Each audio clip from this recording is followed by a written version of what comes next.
Captain Jiho stood on the bridge of the merchant vessel Soul's Promise, watching the stars drift past through the viewport. He had been running cargo routes for 3 years now, ever since humanity joined the Galactic Council.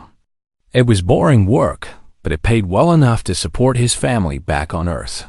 His navigator, Yoonji, sat at her station checking their route to the Outer Rim colonies. She was young, barely 25, fresh from the academy with bright eyes and big dreams about exploring the galaxy.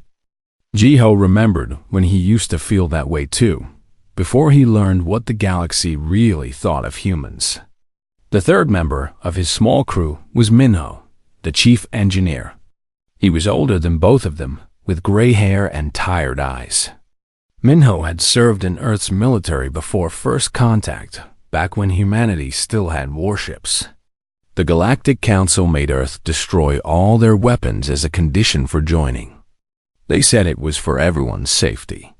What they really meant was that they didn't want humans to be able to fight back. "Captain, we've got company," Yoonji said suddenly, her voice tight with worry. Jiho looked at the scanner display. 3 ships were approaching fast from behind an asteroid. Their signatures matched the Velok Dominion, pirates. "Hail them," Jiho ordered, though he already knew it wouldn't help. The Velok were one of the predator species that ran the galaxy. They took what they wanted, and nobody stopped them because nobody could. The Velok captain's face appeared on screen. He had 4 eyes and skin like rough stone. He smiled, showing rows of sharp teeth. "Human vessel, cut your engines and prepare to be boarded. Surrender your cargo and maybe we let you live." Jiho felt his stomach drop. They were carrying medical supplies for the colonies. If he gave them up, people would die. But if he refused, his crew would die. There was no good choice. "We're carrying medical supplies," Jiho said, trying to keep his voice steady. "People need these to survive. Take our fuel, take our food, but please leave the medical supplies." The Velok captain laughed. It was a harsh, ugly sound. "You think I care about your colonists? Give me everything or I'll take it from your corpses." Minho moved closer to Jiho and whispered, "We could vent the cargo bay while they're boarding. Take a few of them with us." Jiho looked at his engineer in surprise. Minho's face was calm, but his eyes were hard. This was the old soldier showing through, the man who remembered when humans could fight back. "Do it," Jiho said quietly. Yoonji turned to look at him, her eyes wide. "Captain?" "They're going to kill us anyway," Jiho said. "At least we can make them pay for it." The Velok ships closed in. Their boarding tubes attached to the Soul's Promise with heavy clangs that echoed through the hull. Jiho watched the security feed as 3 Velok warriors entered the cargo bay, their weapons ready. "Now," Jiho said. Minho hit the controls. The cargo bay doors opened directly into space. The sudden decompression tore the 3 Velok warriors out into the void, their screams cut short by the vacuum. At the same time, Yoonji activated a virus she had been working on, a little program that would lock down the Velok ship's docking clamps. For a moment, Jiho felt a fierce satisfaction. They had fought back. After 3 years of bowing and scraping and accepting insults, they had finally hit back at the predators who ruled the galaxy. Then the Velok captain's face appeared on screen again. He wasn't laughing anymore. His 4 eyes blazed with rage. "You killed my warriors," he growled. "No prey species has ever dared." "We're not prey," Jiho said, surprised by the strength in his own voice. "We're humans. Remember that." The Velok captain snarled and cut the transmission. Moments later, weapons fire tore through the Soul's Promise. Jiho felt the ship shudder as the hull breached in multiple places. "Get to the escape pods," he shouted at Yoonji and Minho. Minho shook his head. "Engine core is hit. I need to do a manual shutdown or we'll explode and take them with us." He smiled grimly. "Not a bad way to go. but you kids need to survive. Tell Earth what happened here." Jiho wanted to argue, but another explosion rocked the ship. Minho was already running toward engineering. Jiho grabbed Yoonji's arm and pulled her toward the nearest escape pod. They made it into the pod just as the ship's hull began to crack apart. Jiho hit the launch button and felt the acceleration press him into his seat. Through the small window, he saw the Soul's Promise break into pieces. He didn't see Minho. He hoped the old soldier had made it quick. Then he saw the Velok ships turning toward their pod, weapons charging. "No," Yoonji whispered beside him. Jiho put his hand over hers. "I'm sorry I got you into this."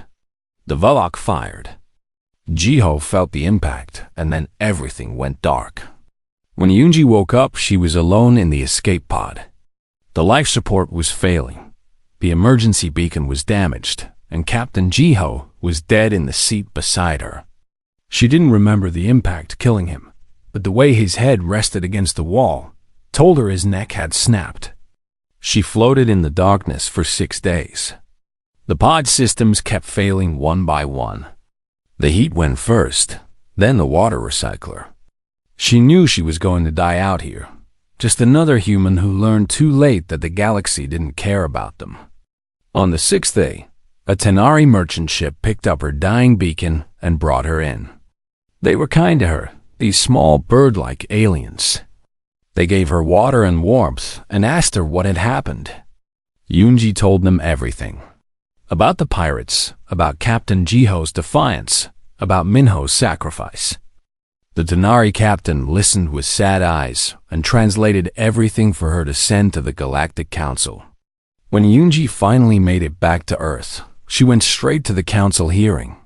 She stood before representatives of a dozen species and told them what the Velok had done. She showed them the logs, the recordings, the evidence. The council representatives listened politely. Then the Velok ambassador stood up and called her a liar. He said humans were known for exaggerating and that the Soul's Promise had probably suffered a mechanical failure. The council agreed to pay a small amount of money to the families.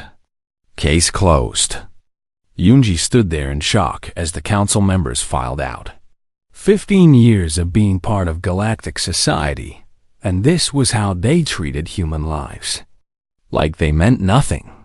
Like they were just prey animals that occasionally got eaten, and that was just the way of things. She went back to Earth and told her story again, this time to the news networks. The whole planet heard about Captain Jiho and Engineer Minho. They heard about the Velok, pirates, and the Council's dismissal. They heard the truth that everyone had been avoiding for 15 years. The galaxy didn't respect humans. It never would, not as long as humans kept acting like prey. In the government buildings, Minister Hygiene watched Yoonji's interview and made a decision. She started making calls to old military officers, to shipyard workers who remembered how to build warships, to politicians who were tired of bowing to aliens who saw them as nothing but easy targets. Humanity had tried being peaceful. They had tried being cooperative. They had tried being good galactic citizens. Now it was time to try something else. Minister Hygiene stood before Earth's United Assembly with a simple document in her hands. The vote had taken less than an hour. Humanity was withdrawing from the Galactic Council's protection treaties. They were done pretending to be weak. The message went out across all human colonies and stations. Within days, something shifted. Humans who had been walking with their heads down for 15 years suddenly stood straighter. Merchant captains who had accepted pirate raids as part of doing business started installing weapons on their ships. Colony governors who had paid protection money to various alien gangs stopped paying. The shipyards above Earth, Mars, and Jupiter roared back to life. Workers who had been building cargo haulers pulled out old military designs from the archives. Some of these blueprints were 50 years old, from before first contact. Others were brand new, designed by engineers who had spent 15 years studying galactic warfare and finding all its weaknesses. Captain Dong-Yoon stood on the bridge of the newly commissioned Earth defense ship Incheon. On paper, she was still registered as a civilian mining support vessel. In reality, she had enough firepower to take on 3 Velok raiders and enough armor to survive the fight. "Captain, we've got contacts," his tactical officer reported. 3 Velok ships moving to intercept. Dong-Yoon smiled. They had been waiting for this. The Velok controlled this sector and charged every human ship a transit fee to pass through. For 3 years, human captains had paid it. Not anymore. "Power up weapons," Dong-Yoon ordered. "Target their engines first. I want them disabled, not destroyed." His crew moved with practiced efficiency. They had trained for months for this moment. The Velok ships were still sending the usual threatening messages, demanding payment when the Incheon fired. The first Velok ship lost its main engines before its captain even realized they were under attack. The second ship managed to raise shields, but human weapons had been designed specifically to punch through Velok shield harmonics. The third ship tried to run, but the Incheon was faster. In 15 minutes, all 3 Velok ships were drifting and helpless. Dong-Hyun opened a channel to them. "This is Captain Dong-Yoon of the Earth defense ship Incheon. You are in human-claimed territory. Leave now and tell your friends that the transit fee is cancelled. If you come back, we won't be so gentle." The Velok captain's face on the screen showed pure shock. In 1,000 years of raiding, no prey species had ever fought back like this. "You'll pay for this, human." The Dominion will Dong-Yoon cut the transmission and turned to his crew. "Restore their basic engines and let them go. Make sure they can limp home." As the Velok ships retreated, Dong-Hyun sent a message to Earth Command. The news spread fast. Humans could fight. Humans could win. Across the galaxy, other species started to take notice. Ambassador Soman sat in her office on the council station, fielding angry calls from various ambassadors. The Velok wanted humanity's sanction for unprovoked aggression. The Krell Empire demanded an explanation for human military buildup. Smaller species sent quiet messages asking if the rumors were true. Soman took each call with a calm smile. "Humanity has the same right to self-defense as any council member," she said repeatedly. "Perhaps if certain species stopped attacking our ships, there wouldn't be any incidents." When the Velok ambassador threatened to bring a formal complaint, Someone's smile got sharper. "Please do. I would love to present evidence of every pirate raid, every murdered crew, every stolen cargo from the last 15 years. The Council has been very understanding about Velok activities. I'm sure they'll be just as understanding about human responses." The complaint was quietly withdrawn. But the real change happened in deep space, far from council stations and diplomatic meetings. Lieutenant Commander Ji-Wan led a squadron of stealth fighters through an asteroid field the galactic charts called impassable. Her pilots were all volunteers, people who had lost family to Velok raids. They had spent weeks tracking pirate ships, following quantum signatures and fuel traces. Now they had found the Velok base where the raiders operated from, hidden inside the asteroid field like a spider in its web. "All ships maintain radio silence," Ji-Wan ordered. "Remember, we map first, attack later." Her fighters slipped through the asteroids like ghosts. Humans had been mining Earth's asteroid belt for over a century. This field was bigger, but the principles were the same. Her squadron mapped every gun emplacement, every patrol route, every blind spot in the Velok defenses. 3 days later, Admiral Taijin's fleet arrived. The Velok never saw them coming. The battle lasted 17 minutes. Not because human ships were overwhelmingly powerful, but because they knew exactly where to hit and when. Taijin gave the pirates one chance to surrender. Most of them chose to fight instead. It was a mistake. When the last pirate ship went silent, Taijin ordered a message buoy placed at the edge of the asteroid field. It broadcast in every galactic language. This is what happens when you hunt humans. The message spread through the underground networks that connected the galaxy's criminal elements. Some species laughed it off. Others started avoiding human ships. The smart ones stopped raiding human territory altogether. Captain Hyunwoo was on patrol near the Outer Rim when he encountered a Krell warship. The Krell Empire had ruled this sector for 300 years through simple intimidation. Their warships were massive, their weapons powerful, their reputation terrifying. The Krell captain sent a simple message: "Human vessel, leave this sector.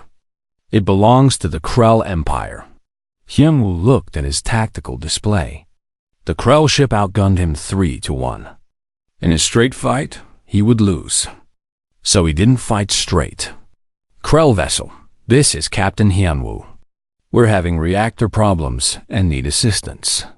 He had his engineer trigger false alarms across every system, making it look like his ship was about to explode. The Krell captain, seeing what looked like a crippled human ship, decided to move in and finish them off at close range. It was a mistake. As the Krell ship approached, Hyunwoo activated holographic projectors that made it look like 3 more human ships were arriving. At the same time, his tactical officer painted the Krell ship with targeting lasers from multiple angles. "Krell captain, you're now in a position where if you fire your main weapons, the blast will reflect off your own shields and cripple your ship," Hyunwoo explained calmly. "You can test that theory if you want, or you can accept that you've been outmaneuvered and leave peacefully." The Krell captain stared at him for a long moment. Then, incredibly, he powered down his weapons and withdrew. As his ship left, he sent one last message: "You fight with tricks and lies, human. We fight to win," Hyunwoo replied. "That's all that matters." News of the encounter spread. The Krell, who had never backed down from anyone, had retreated from a single human frigate. The galaxy's power structure, built over thousands of years, was starting to crack. In the underground networks where criminals, rebels, and outsiders traded information, humans were no longer classified as prey. The new designation was something else entirely: hunters. Yoonji, recovered from her ordeal and now promoted to admiral, watched these reports from Earth Command. Every victory felt bittersweet. Captain Jiho and Engineer Minho would never see this new galaxy where humans were respected. They had died in the old one, where humans were just victims. But their deaths had meant something. The galaxy had learned that attacking humans came with a cost. Not just any cost, but a price so high that even the predator species thought twice before paying it. Minister Haijin called Yoonji into her office one evening.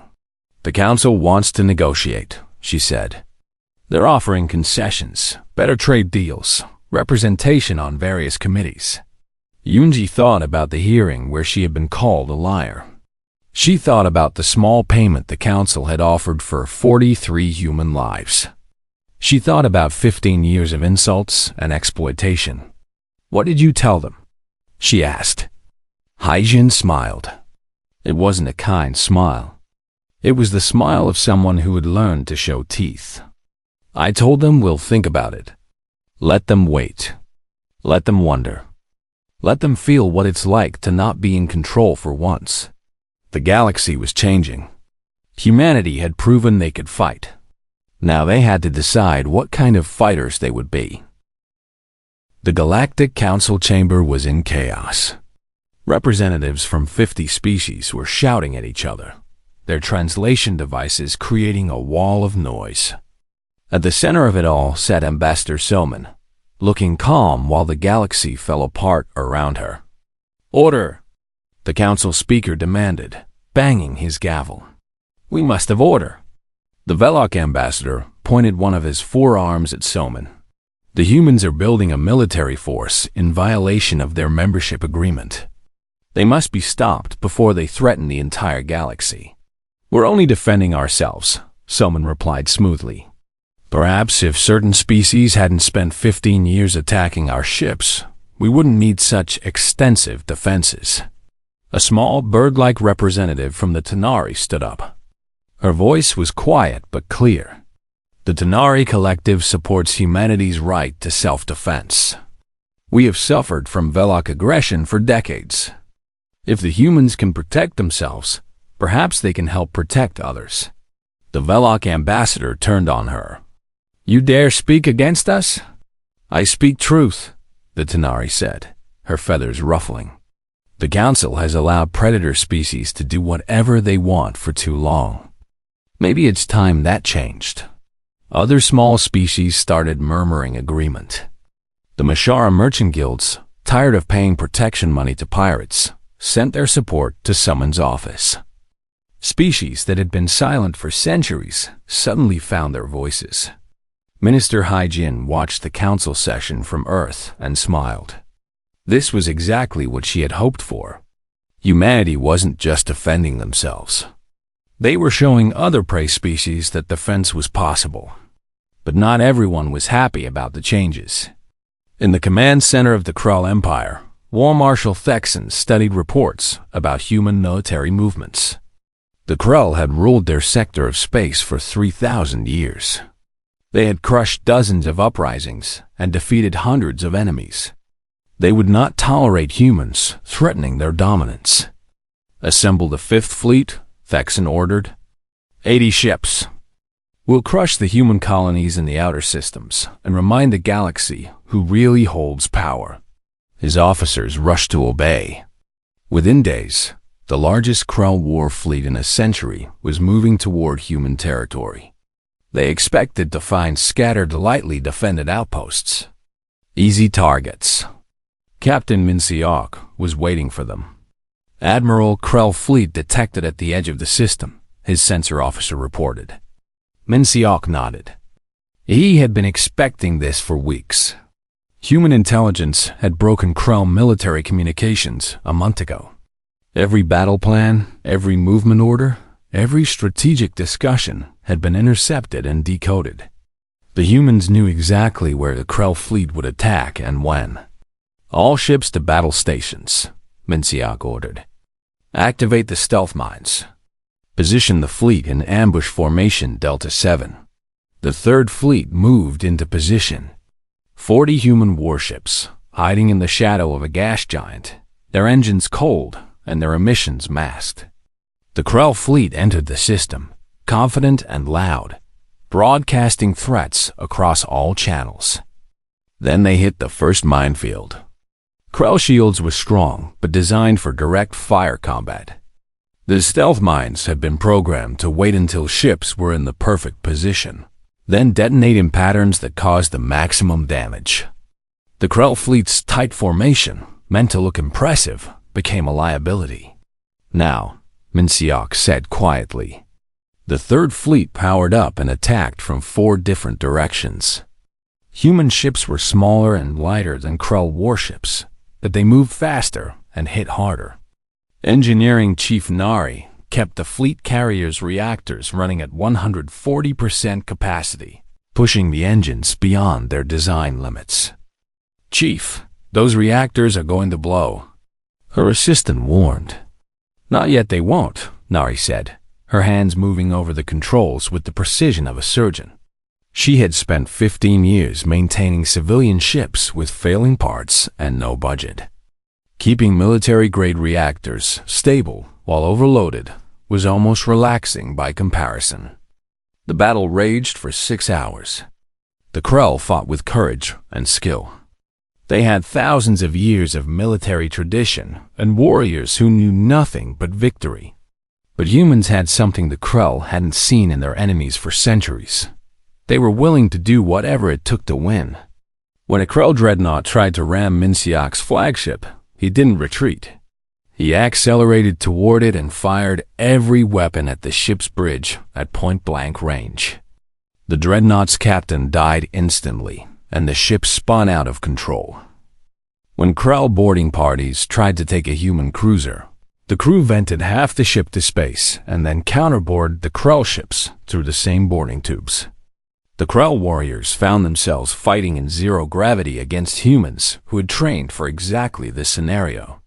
By the time War Marshal Thexan called for a retreat, he had lost 47 ships. Not a single human vessel had been destroyed, though many were badly damaged. It was the worst defeat the Krell Empire had suffered in living memory. But Minseok didn't celebrate. Instead, he ordered his medical teams to treat the Krell survivors with the same care as human wounded. He had the damaged Krell ships towed to safe locations and provided them with fuel and supplies for the journey home. Then, he sent a message to War Marshal Thexan. "We're not your prey. We don't have to be your enemy either. Choose." The message shocked the galaxy. Humans had won a crushing victory, but showed mercy to their defeated enemies. It was a combination the predator species didn't know how to process. Strength they understood. Mercy they saw as weakness. But strength and mercy together? That was new. On Earth, the debate raged. Philosopher General Junho published an essay that spread across human networks like wildfire.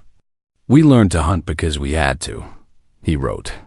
"Now we must decide what kind of hunters we'll be. Do we become the monsters the galaxy feared we were?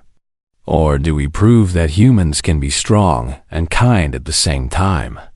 Commander Yuna sat in her quarters reading Junho's essay. She had lost her parents, her brother, and her daughter to pirate raids over the years. She had every reason to hate the aliens who had treated humans like prey. Part of her wanted to make them all suffer the way she had suffered. But another part of her, the part that remembered her daughter's smile, knew that revenge wouldn't bring anyone back. It would just create more orphans like her. If we become the monsters they feared we were, then they were right about us all along, she said to herself, echoing Junho's words. The thought made her sad and angry at the same time. Why did humans have to be better? Why couldn't they just be strong? But deep down, she knew the answer. Being just strong was easy. Being strong and good was what made humans special. The Tanari officially allied with humanity a week after the Krell battle. Their representative, a young diplomat named Rena, stood beside Ambassador Soman at the signing ceremony. "For too long, small species have lived in fear," Rena said. "Today we declare that fear is over. The Tanari stand with humanity not because we think humans will rule the galaxy, but because humans have shown us that we don't have to be ruled by anyone." The Mashara merchant guilds joined next, bringing their economic power and trade networks. Then came the Vorin, a species of aquatic beings who had been paying tribute to the Krell for centuries. One by one, prey species across the galaxy joined what became known as the Coalition. Admiral Taijin and General Sunmi established the Joint Defense Initiative. For the first time in galactic history, multiple prey species were combining their military forces. Ships that had fled from fights for thousands of years now trained together, learning to stand and fight. The training was hard. Many of the Coalition species had cultural taboos against violence. Others had biology that made them poor fighters. But they learned. The Tanari, with their excellent eyesight, became scouts and snipers. The Mashara, with their gift for mathematics, became tactical analysts. The Vorin, who could survive in extreme conditions, became damage control specialists. Humans taught them all how to fight. But more importantly, humans taught them that fighting back was possible. The old powers on the Galactic Council watched with growing fear. The entire galactic order had been built on a simple principle: the strong ruled and the weak obeyed. For thousands of years, this system had worked perfectly for those at the top. Now the weak were organizing. They were arming themselves. They were winning battles.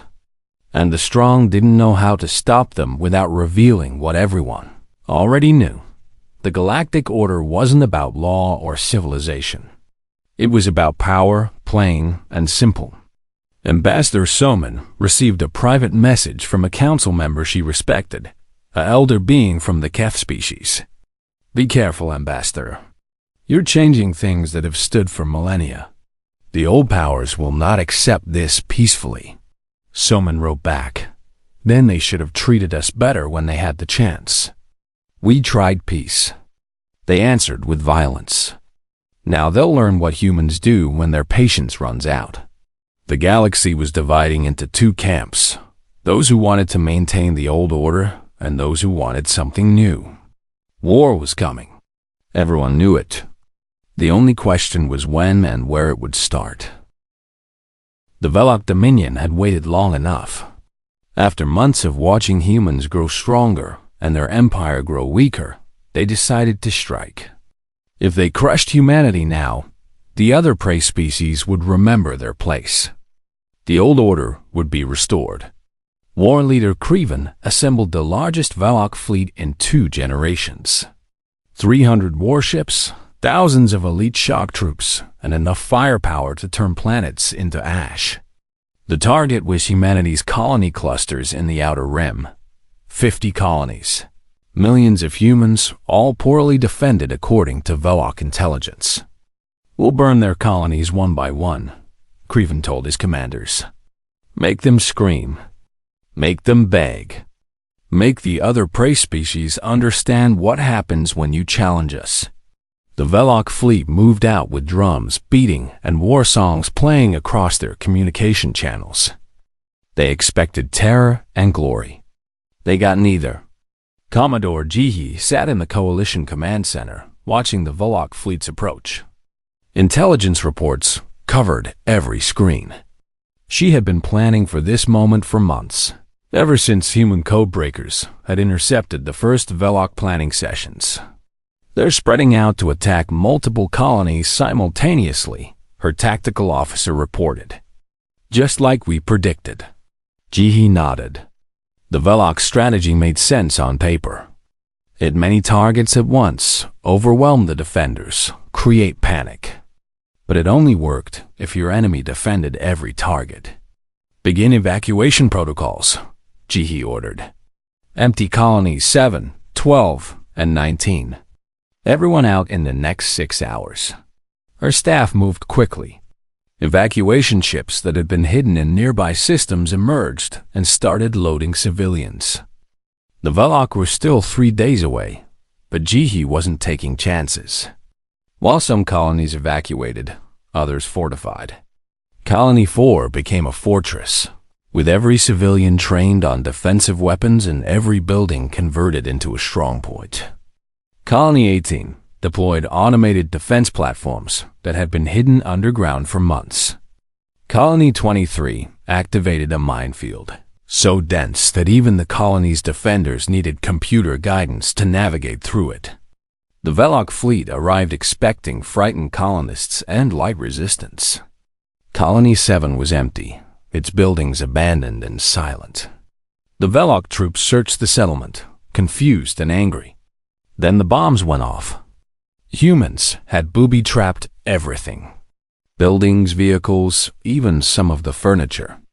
The colony had been turned into one giant trap. Half the Velok landing force died in the first hour. At Colony 18, the Velok fleet found automated defenses that fought with machine precision.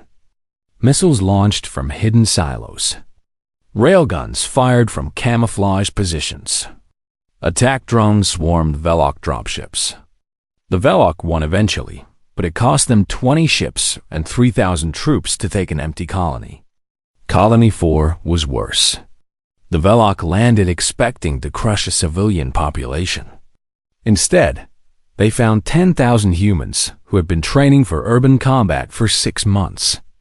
Every street was a kill zone. Every building was a bunker. The Velok had better weapons and more experience, but the humans knew every inch of their home. The battle for Colony 4 lasted 3 days. Velok war leader Kreven threw more and more troops into the fight, refusing to believe that humans could hold out. By the time the colony finally fell, he had lost 30 ships and half his ground forces. The colony was rubble, and the humans who had defended it were dead or captured. but they had made the Velok pay for every meter. But while the Velok were busy grinding themselves down against human colonies, Captain Borum was executing the real plan. Her stealth squadron had slipped past the Velok fleet weeks ago. They had crossed half the galaxy in absolute radio silence, using jump points that Velok charts said were too unstable for safe travel. Human navigation computers disagreed. Now they were in the Velok home system, hiding in the shadow of a gas giant. "Target the orbital shipyards," Borum ordered. "I want maximum visibility. Fire when ready." Her ships opened fire on the shipyards, building Velok warships. They didn't destroy them. They didn't need to. They just needed to prove they could reach them. Across the galaxy, war leader Kreven received the message. Human ships were attacking the Velok homeworld. Not the colonies, not the outposts. The heart of the Dominion itself.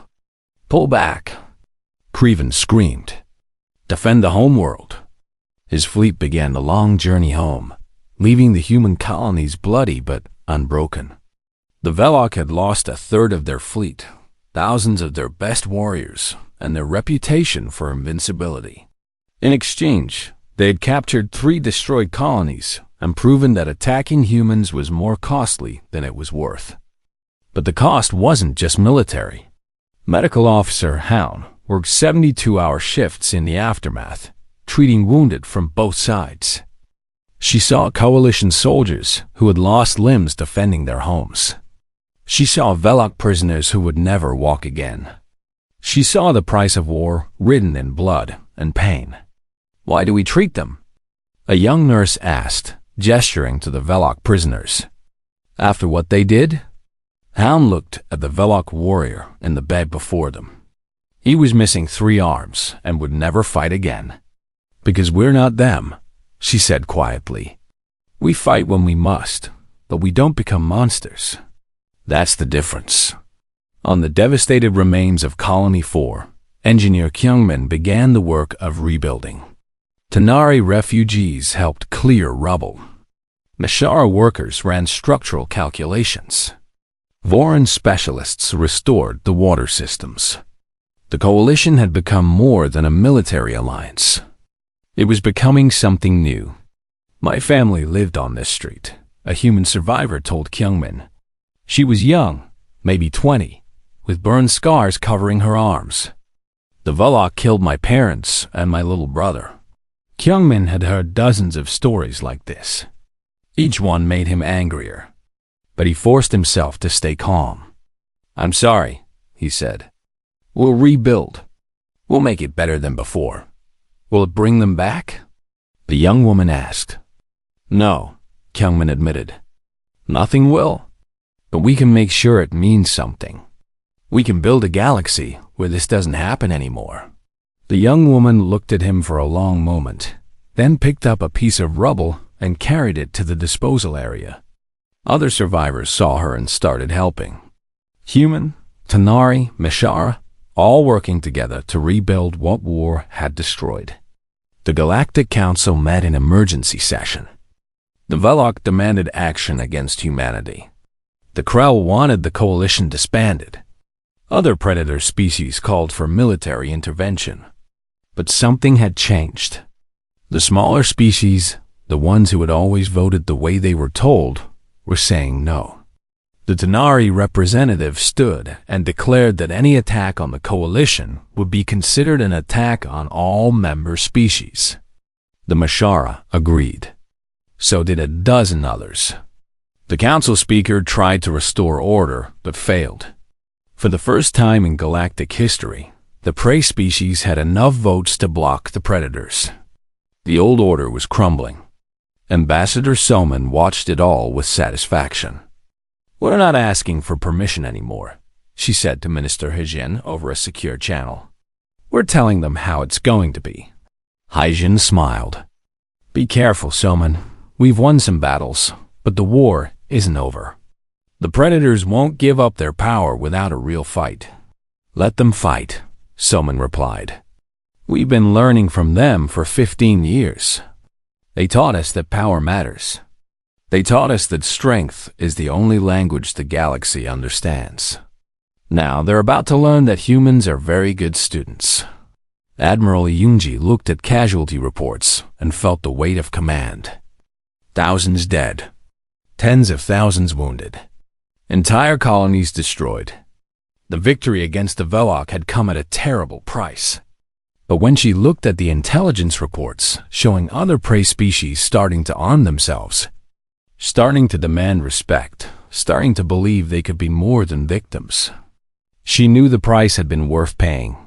Captain Jiho and Engineer Minho had died believing that humans would always be prey. They had been wrong. Humanity had learned to hunt. Now they were teaching the galaxy that prey could have teeth too.